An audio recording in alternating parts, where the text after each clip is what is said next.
আসমান আল্লাহ দুই জাতিকে ঘোষণা করেছেন, এক জাতি আল্লাহর গজব ইহুদিবাদ, আর এক জাতি আল্লাহর গজব মুশরিকবাদ। আমরাও নিরাপদ নয়।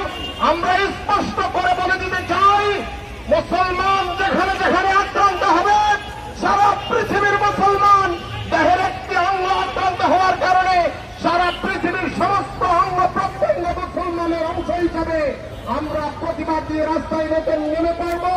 আমরা প্রমাণ করেছি তৌহিদি জনতা ঐক্যবদ্ধভাবে আন্দোলনের মাধ্যমে যেভাবে করে জুলুম এবং জালিমের বিদায় করেছে, সারা পৃথিবী থেকে জালিমদের বিদায় ঘন্টা বেজে গেছে। অচিরে ইসরায়েল নিপাত হবে, অচিরে ভারত ভাইয়ের টুকরা টুকরা হবে।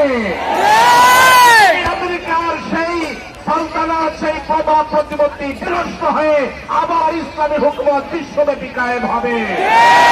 আমাদের ঐক্যবদ্ধ আন্দোলনে ঝাঁপিয়ে পড়তে হবে। সব সময়